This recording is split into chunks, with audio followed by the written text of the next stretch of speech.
Because nice guys are terrible receivers, and we operate with what I call covert contracts. If I just give you all these things, you'll appreciate me, you'll love me, you'll take your clothes off. What I find very interesting, though, the flip side of that, or on the other side of the coin, is people who are complainers are very unattractive also, right? Like, people don't want to be around. That's because they're victims. They're often wound collectors. It's not because they're just telling you, oh, I've had a hard day.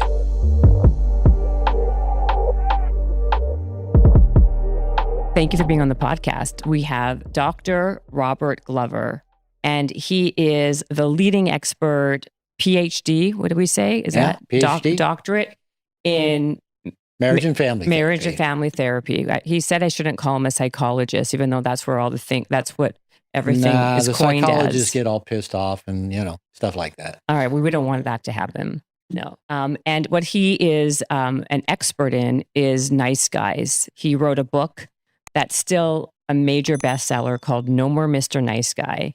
And we're going to get all into what a nice guy is and the syndrome of a nice guy. Thank you for being on the show.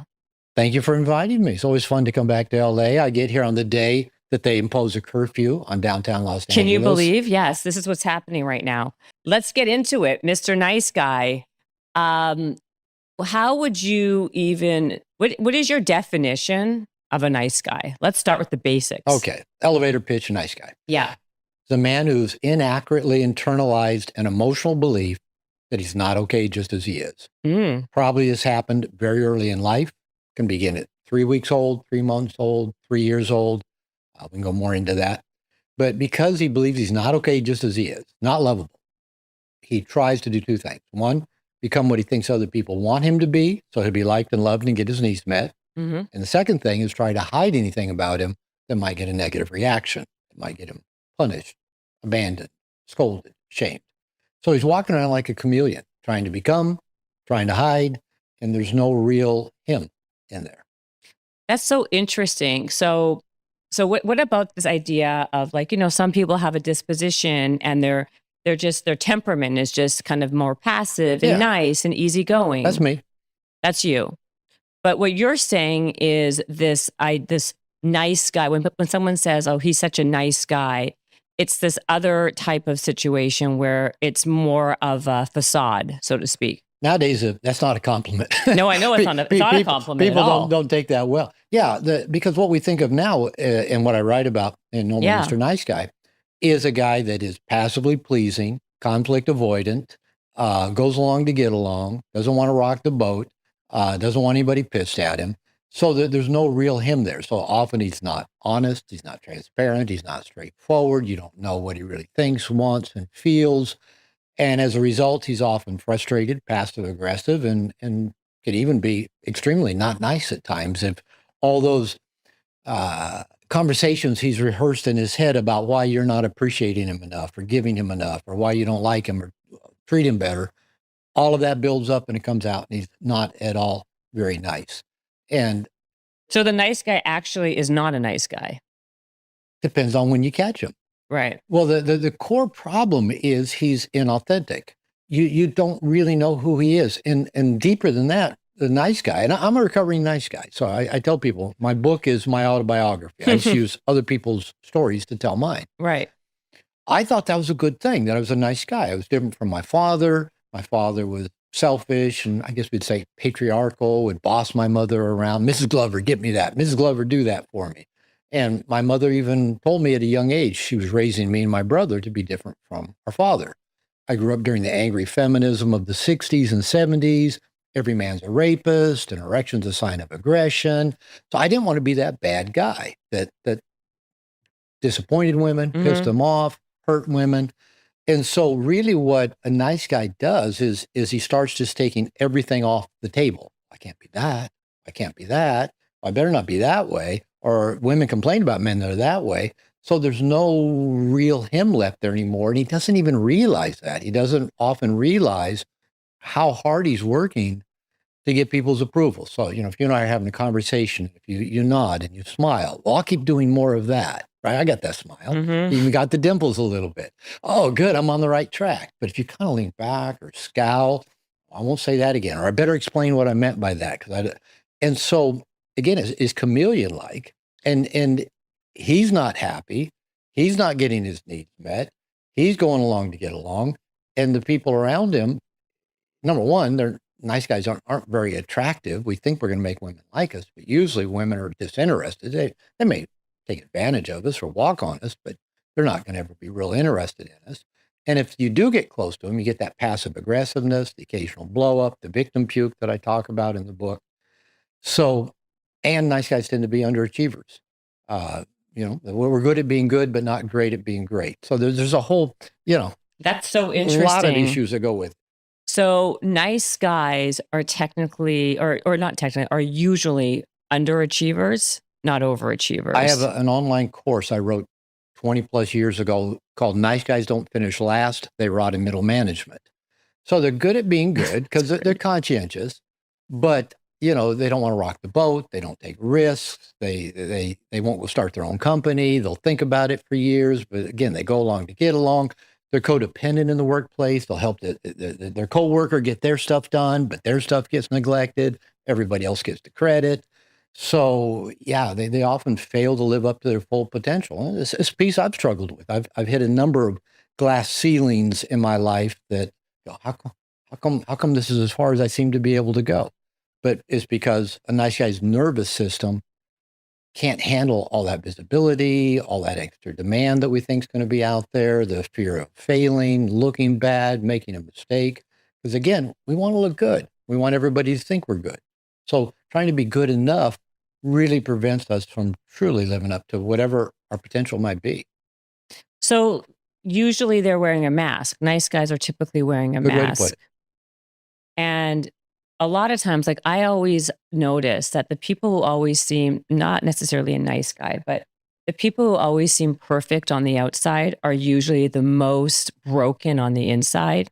Like the people who are always like, they seem like they're just like, everything seems great and everything's so positive, Polly, and like they're always smiling. And it's like this, it actually, people who seem like that, seem too perfect, always make me uncomfortable. Good. They should. Right? I've got a good friend like that. And a couple of years ago, every time we got together, how you doing? Oh, life's good. Life's amazing. Life's great. Finally, I said, I won't say his name, but I said, really? Nothing ever goes wrong? You never have any problems? And he goes, oh, actually, right now, man, I'm going through this issue with my girlfriend and my company's struggling. I go, why don't you just say that? Why don't you just say, actually, I'm struggling right now. I'm having a hard time. Now, all of a sudden, we got something to talk about. Right, because you then become like I don't know how much you know about me or not, but like what I talk about a lot. I went on Perplexity and asked about you while I was waiting for you. Oh, you did? Yeah. Okay. Well, what did it say? Oh, it said that you help Olympians and movie stars, but you're not the athletic director at USC, apparently. No, I'm not the athletic director. I know everyone always thinks that, but no. What I was going to say is like a lot of what I speak about is authenticity and being your real, like being who you really are. That's what we're talking about here. And and like people gravitate to that. That's what makes someone likable. When someone can feel like you are human and that you also are like, you're relatable and that you're authentic and that you are all these things. What I find very interesting though, the flip side of that, or on the other side of the coin, is people who are complainers are very unattractive also, right? Like people don't want to be around. That's because they're victims. They're often wound collectors. It's not because they're just telling you, oh, I've had a hard day. Right. They're telling you all the things that they're victim of. Well, what if someone I think that there's also this ideology that, I don't want, if I was somebody and I just don't want to like, I don't want to complain. I don't want to like air my dirty laundry. I don't want to be a Debbie Downer. So I'll just be like, I will smile through things just to kind of, get through the thing. That's not the same thing though. Depends on what context. you're talking about. So it's all contextual. Yeah, it's context. Yeah. For example, this buddy of mine, we're good friends. Yeah. Why is he not telling you the truth? And I never knew what's going on, right? And I've got groups in my life. I got a men's group. I got guy friends that if I'm struggling, if I'm down, if I'm lethargic, if I'm in a state of existential angst, right? I talk to them about it. I let them know. I don't just carry it around in this echo chamber in my head and put on a smiley face. Now, do I tell the flight attendant all of that stuff, on the airplane? No. Right. I might get on a podcast and share some of it, but I say in the book, No More Mr. Nice Guy, that nice guys are like Teflon men. They look like everything's okay, right? But I say that people are actually attracted to other people's rough edges because that's what we can relate to. You can't relate to somebody that looks perfect and, they say, oh, life's great. Everything's always good. Hunky-dory, yeah. And at the same time, every time you get around a friend, you don't want to hear just a liturgy of complaint about everything that's going wrong. And usually those kind of people, they're not looking for solutions to take action and improve whatever the situation is. They just like complaining. I think there's like chemical payoffs in the brain for playing the victim. Right. Otherwise, why would people do it? And there's certain category people that do that. So you got your, the people, everything's amazing, everything's great, life's good, the people complaining all the time. But the real authentic person doesn't present a facade like everything's great, but they don't go dump everything on you either. Right. They've got their resources for dealing with it, and they actually look for solutions that they can apply to their life and go address, and whatever address, it's kind of like the serenity prayer. You either go figure out what I can go do or accept what's out of my control.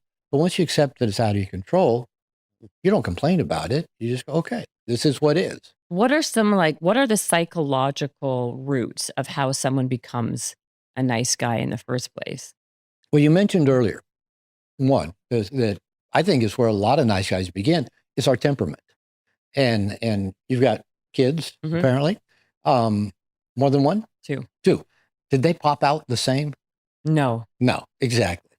And one's probably a challenge and one is easygoing. And you love them both, but these one's super sassy and one is much easier for sure. There you go. Yeah. And the easier one probably doesn't want to compete with the sassy one and can't compete. And so they may even let the sassy one get more of the attention. They may, kind of get more in the background, and just because that's their temperament. My mother used to tell women I dated, she says, Bobby never did like conflict.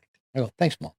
But I'm thinking, who the fuck likes conflict? I mean, nobody likes conflict. Oh, no, I marry women that love conflict. I tell my wife all the time, she's Latina, she's Mexican. Oh, so she's like very fiery. Oh, she's fiery. She's strong. She's a guerrera. She's a warrior. But okay, let me ask you something, because women typically don't like nice guys.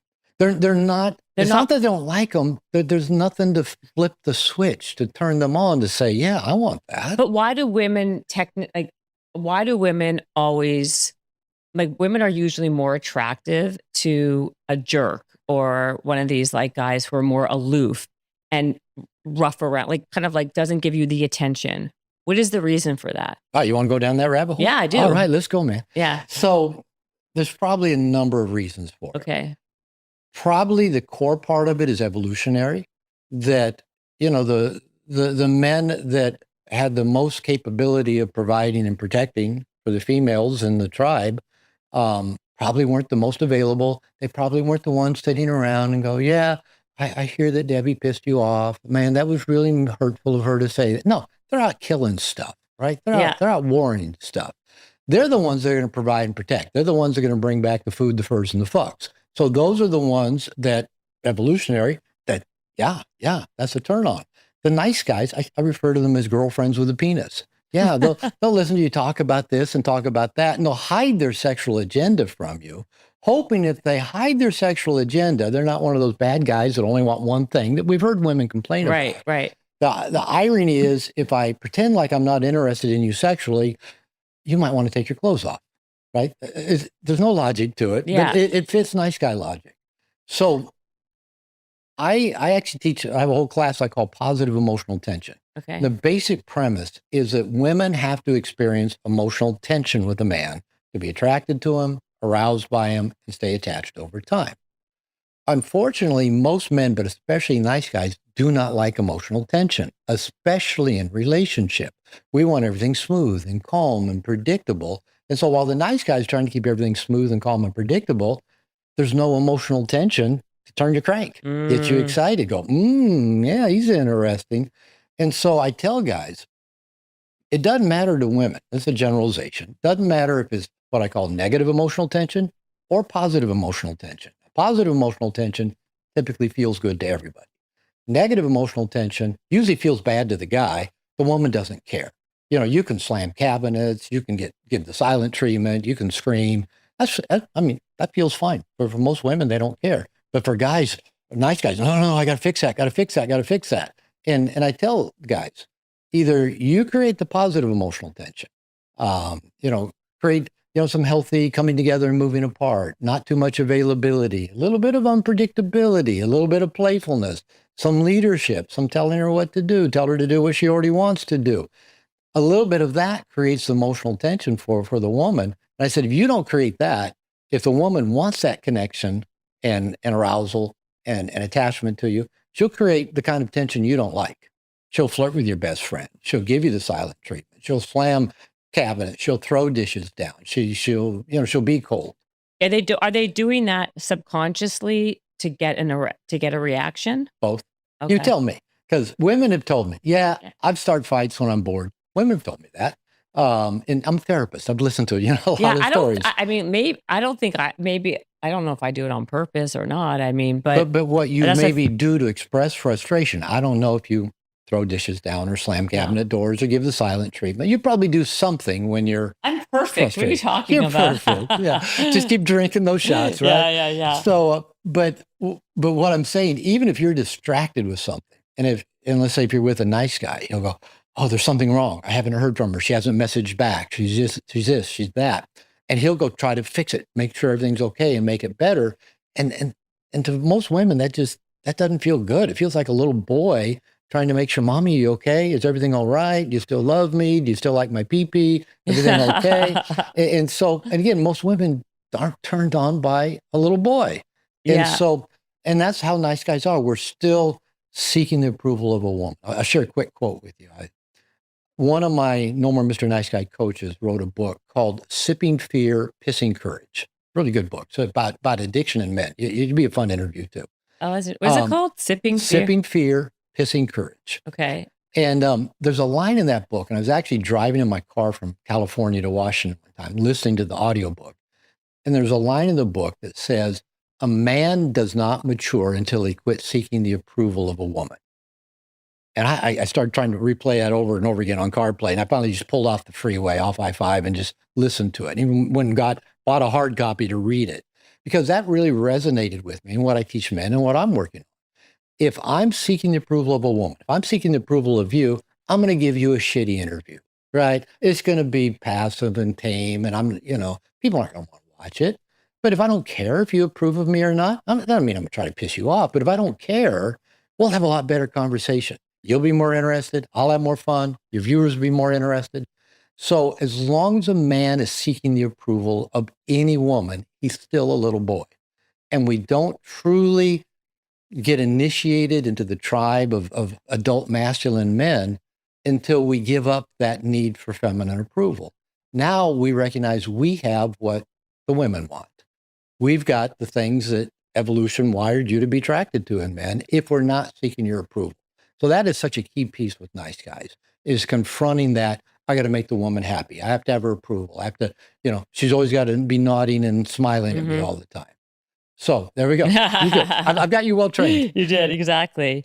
But then what, in your opinion, would be the opposite of a nice guy that people should seek or try to be, if not this nice guy? Well, and that's how we tend to think. What's the opposite, right? And when I wrote the book, I think the publisher hoped that there'd be a little bit of a blowback because, the title's a little bit, we probably have all said at one time or another, no more Mr. Nice Guy. I'm not taking it anymore. Right. But you see that on a book title and you think, why would somebody write a book teaching men to be not nice? There's enough not nice men out there. Yeah, I was going to ask you about that too. But there never was any blowback. I think the publisher was hoping it's good publicity. Right? Yeah. In fact, women like the book.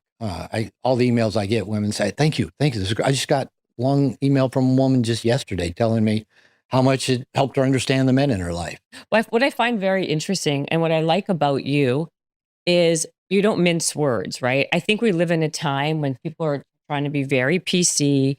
I've tried that. And very, okay. I've tried that. I'm not a fan of it, to be honest.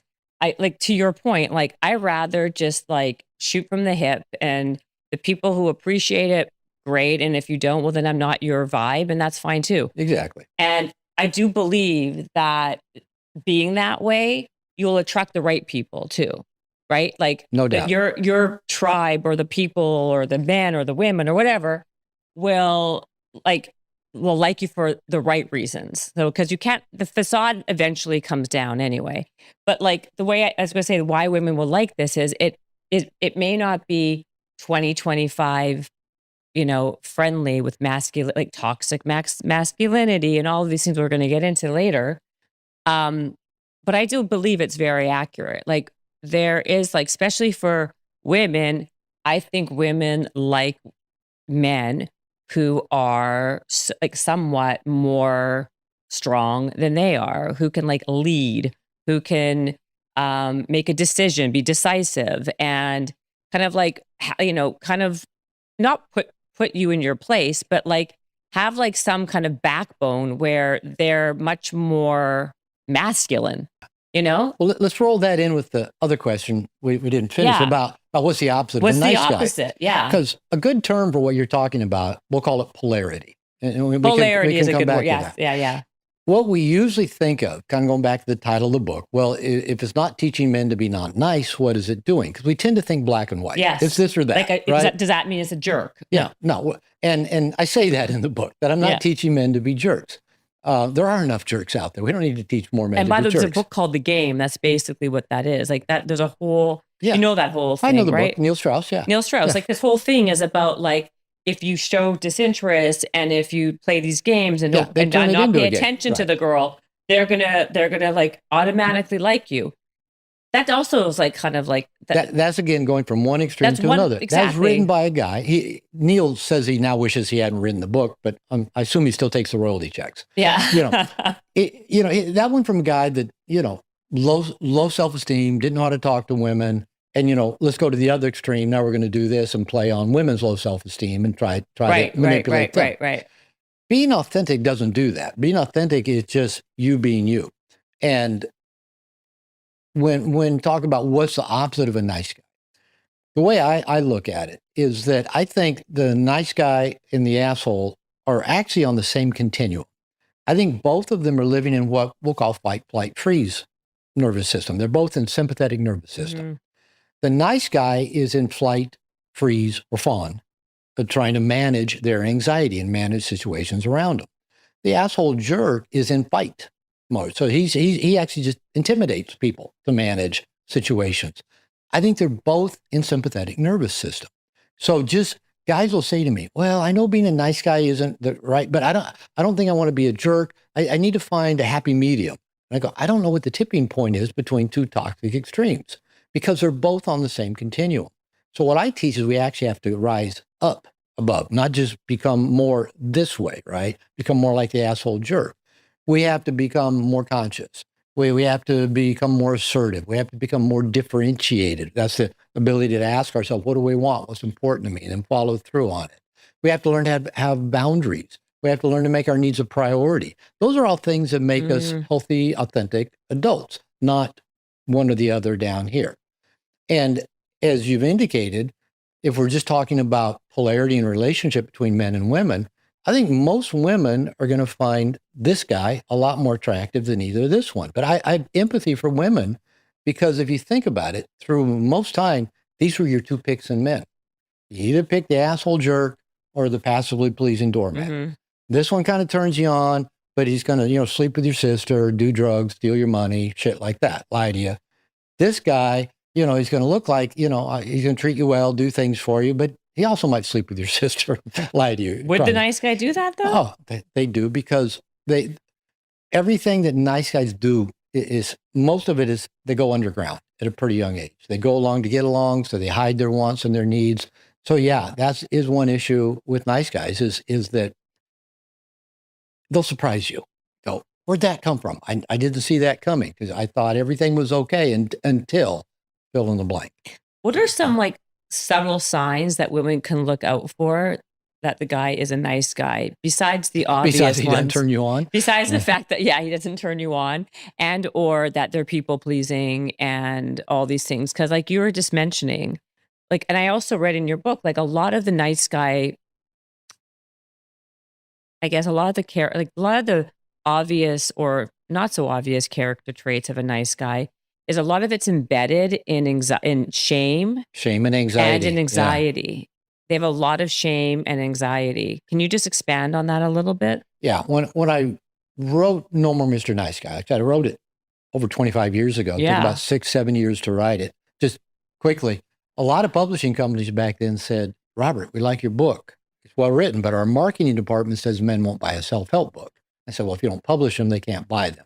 That was pre-Amazon, pre-podcasts like this, where, you put the show notes, people click on it, go to Amazon, buy that book, buy a bunch of others. Right. But as I was telling you before we start talking, this annually brings in over 6 figures in royalty check every year. So apparently there's more and more nice guys out there. And, now we call it the younger generation simps. Yeah. What do you call them? Simps. I didn't make that up. What is that? The Gen Z simps it comes from simpatico, sympathetic. They're the guys that basically, let the girls walk on them. They're pleasing, trying to make them happy. So the That's kids, what it's called? It's called simps? Go online. Get Eddie to bring it up on ChatGPT. What is it? Doormat. So simp is kind of it's a derogatory term. Right. So simp is kind of is another way of saying a doormat. Yeah. How old are your kids? 10 and 12. Ask the 12-year-old what a simp is. Oh, sure. Like he has all these things. I have no idea. I've never heard of any of them. I'm sure I was thinking about that. I got such an education from my boys too. Oh my God, it's hilarious. Yeah. So your question is, how does a woman know? Okay. Yeah. Number one, he might seem too good to be true. Really? Is he really this nice? Is he really this calm? Is he really this giving? Is he really this generous? Something, in your gut won't feel right. The other thing is you may want to be turned on by him, but you're not, even though you think, what's wrong with me? He's a good guy. Why do I always pick the jerks? I think I finally found a good guy, but I don't want him. I should want him. So you'll probably feel that. And you'll also probably often feel a certain amount of emotional indebtedness in that he's going to be trying to do so many things for you that you never feel like you get a chance to do anything for him or return a favor or surprise him, because he'll turn around and do something right back for you again. Because nice guys are terrible receivers, and we operate with what I call covert contracts. If I just give you all these things, you'll appreciate me, you'll love me, you'll want to take your clothes off, even though you're not turned on by me. So, and then after we do enough of that, and maybe you don't appreciate me enough, or don't take your clothes off, or don't take them off enough, all that resentment I've got that I kept my end of the contract, you haven't kept your end. And then that's where the passive aggressive, the victim pukes come out. So for a woman, if he just seems too good to be true, and he does so many nice things for you above and beyond, wanting to fix things for you, plan trips for you, take you on expensive dates early on, all that stuff, you're just going, why is he trying so hard? Let's just get to know each other. So that's a bad sign. Not a good thing. Not a good thing. Now, again, you're going to question in your mind, well, all the other jerks I've been with, I knew right off they weren't good, but I was so turned on by them. This guy seems like such a nice guy. How come? You'll probably question there's something wrong with you. Yeah, I think a lot of girls will do that, right? Yeah, why don't you like this guy more? They'll feel guilty that they don't like the guy who is really nice and kind. As you've always been saying, I want to find a nice guy. Exactly. The nice guy comes along and you go, yeah, but he doesn't turn me on like the jerk. But there's even more to it. Your spidey sense will tell you, this is too good to be true. It is. How long until they show their true colors? Or is it just these outbursts that you were saying, or just in general? Let's say you kind of give the nice guy a chance, then what happens? That's a good question. It probably depends. Probably, I know back in my second marriage when I wrote No More Mr. Nice Guy, I'd have one of those victim pukes. My ex-wife called him that. She goes, I think everything's fine. She said, I'd rather be with a jerk. At least a jerk treats me bad all the time. You treat me well. I think everything's good. And then you blow up. And so I'd have one of these victim pukes. And again, I'd just puke out everything I'd rehearsed, wanted to say, held in. And then when things got calm and cleaned up all the mess, she'd say, "How long that been bothering you?" I go, "I don't know, 6 months maybe." And she said, "It never crossed your mind to just say something?" I go, "Not really. And if I had, it probably just would have pissed you off." She goes, "I'd rather you say something." So, I think about a 6-month cycle that but probably everybody's different. I'll get guys, they'll write me and say, "Robert, how do I take a woman on a coffee date and then get her to come back to my place and take her clothes off?" And I go, they'll conflate different stories I've told into one, like that happens all the time, just like that, right? Yes. And I go, well, that kind of agenda probably isn't going to work so well for you. But so there may be some that, if he took you on a coffee date and you don't go back to his place and take your clothes off, he may get pissed about that. And if you blog, if you Google nice guy syndrome, nice guys, and just go online and read like blogs, especially that are written by women, most of them will make a point of how the guy was so nice to them, treated them so well. And then when they didn't want to be his girlfriend or didn't want to take their clothes off, how then he went on the attack, blew up, said hurtful things and like that. So there's enough women out there that have experienced that piece that to probably make them leery of all nice guys. Now, every guy's different. So some guys may just say hurtful things. Some guys may just ghost. Some guys may just try harder, trying to do more of getting the woman to go along and appreciate them. So I can't give you a definite answer. It's going to be 3 days or 6 months, but sooner or later, if you're with a nice guy using covert contracts, he's keeping score. Not only is he the scorekeeper, he's the judge, he's the referee, he's the doer. And if you haven't done your share according to what he thinks that should be, you're going to get it sooner or later. That's so interesting. I'm sure you've heard the expression, was it unexpected expectations? That's Neil Strauss again. Is that Neil Strauss? Unexpected expectations. Was it premeditated resentments? Yeah, I love that quote because that spells out the covert contract so beautifully. The unexpressed expectations always lead to premeditated resentments. It does. If you're not asking for what you want, if you're not clear with yourself, if you're just giving to get, at some point, you're probably going to get frustrated that leads to pissed off, that leads to not nice. So you were talking about before the nice guy who has this anxiety and shame. Where does it come from? And can a nice guy can a nice guy change? Yes, all the above. Okay. So where does it come from? Child Development 101. Okay. The first thing I remember learning in child development is that for every child, abandonment equals death. Children are completely dependent and needy at birth. You've had a couple, they can't take care of themselves. And so they're completely dependent on the attentiveness and the skills of their caregivers and just, an abundance of surroundings where they can get their needs met. Every child has experiences that feel like abandonment, that feel like death, that trigger a state of anxiety and or lead to a sense of internalized shame where the child internalizes, I'm the cause of that. I must be bad. That's why mommy left and doesn't come back, or that's why daddy's angry, or that's why I'm cold and I don't get. We don't think that is purely emotional internalization. It gets stored up in our amygdala that is the source of our fight, flight, freeze mechanism. So that stores up all emotional memory. And so that can build up states of anxiety because that's what the amygdala does. It keeps us ready to fight, flee, or freeze. It's a survival mechanism. So most of us carry some degree of anxiety and shame from infancy, childhood, into adolescence, and into adulthood. We all develop survival mechanisms. We try to do two things. Everybody does. Now, we're not conscious of doing this, but one thing we're trying to do is how do we soothe and manage the discomfort we feel right now?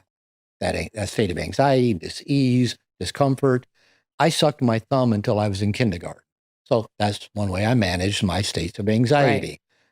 Some children might cry, some might eat, some might perform, some might sleep, some might just be depressed. Every human being tries to manage those uncomfortable feelings. The second thing we try to do is using a very, very undeveloped brain, develop strategies to prevent those uncomfortable situations from happening again. And again, there's any number of ways A human might do that. A child might do it. Trying to be nice, going along to get along, never being a moment's problem, avoiding conflict, especially being needless and wantless. We're trying to make sure everybody else's needs get met, and then maybe ours will get met. Those are the nice guy patterns. So nice guy syndrome is just one of many what's called neuroses, neurotic ways of dealing with our discomfort of life, our anxiety and our shame. So, even the asshole jerk is trying to do that. The perfectionist is trying to do that. The kind person, the overachiever, everybody is trying to manage some inner state of discomfort or disease using tools, techniques we learned or we developed when we were 3 months old, 3 years old. And then we get to be adults and we're still using them, thinking they should work. And that's my definition of neuroses, as we're all neurotic in some way. We're all using life tools that we developed when we were 3. Right. They don't work well when we're 30 or 60.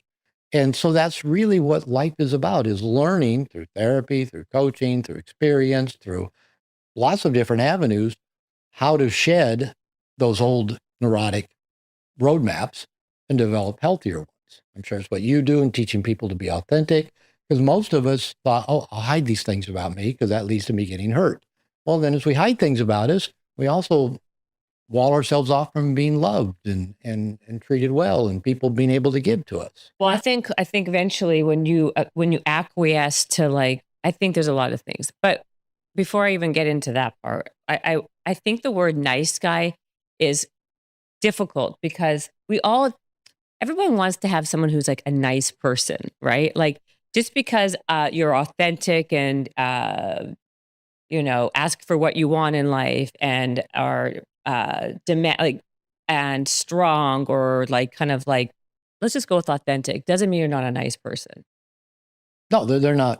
They're not mutually they're not, you can't, just because you're authentic doesn't mean you're not nice. No, and you can be authentic and be very assertive, and some people might take offense at that. Right. So like okay, that's great. Being assertive or being authentic, and asking for what you want and have like some kind of like being demanding in one sense or the other, doesn't mean you're not nice. I'm asking for a friend. No, but I think, but there's different definitions and like there's different ways we kind of think of the word nice. But nice has a really kind of like the word nice has a very negative connotation to it. Well, in the way I use it in No More Mr. Nice Guy, it really is talking about authenticity. Yeah. Right? You're not being truly you. And people, when they find out I've written a book called No More Mr. Nice Guy, they'll often say, but you seem like a nice person. Yeah, you seem like a nice guy. Yeah. And, I don't take that as an insult because I think I am, pretty easygoing. I'm pretty generous. I'm smart. I'm funny. You seem like a pretty good guy. I so can then where does it, where does the road kind of sever and come into two forks here? For me, it really is around that inauthenticity. It's and around the covert contracts, and underneath that, the shame and the anxiety. If I'm trying to manage my shame and anxiety in all situations, very unconsciously, and as Jung said, till we make the unconscious conscious, it'll rule our life and we'll call it fate. So if we're being driven by our anxiety, our fight, flight, freeze, we're in sympathetic nervous system, we're in states of shame, so we don't want to be seen or known or make a mistake or look foolish. Here on the surface, what we show people is meant to manage all of this. So this is not authentic. This is not honest. It doesn't have an integrity to it. And so it may look nice on the surface, but it's inauthentic. Now, the person, once they start dealing with their anxiety and their shame, they get some rough edges to them, right? We all have rough edges. And for example, I did something in a previous relationship several years ago that really bothered me because I hurt somebody I cared about. What did you do? I got involved with somebody else before I ended that relationship. Okay. And I felt bad about that because that one person was predicting the entire time we were together, you're going to kick me to the curb. You're going to cheat on me. You're going to kick me to the curb. So I don't know if I just fulfilled some karmic thing they were bringing, but I struggled with it. And I asked a good friend of mine who is a psychologist. And I said, I can't believe I did that. It was really hurtful. When my mother found out, that's the first thing she said to me. What the hell were you thinking? Right. Because my mother was the first person she called. Of there course. There you go. Yes. And my buddy who knows me well, and again, he's a psychologist, he basically said this, Robert, you can be a dick. He said, but you're not a dick. He says, once you can integrate those two things, you'll be okay. And this is what I call the integrated man, the authentic person. I can be dickish. I can be impatient. I can, I'm a critical motherfucker at times, but I'm actually not a hurtful person. And I'll take ownership of when I'm not at my best. So I've learned to where I can look at my dark side, look at my shadow, look at the parts of me. And that's when I talk about integrated man in the book, I'm talking about a man that's able to hold all aspects of himself. The parts about him that are kind and loving and caring, and the parts that are impatient and selfish and dickish. Can we hold all of those parts together and own them? Then you can actually get close to that person, because if he does do a dickish thing, he'll own it. He'll go, my bad, I hurt you.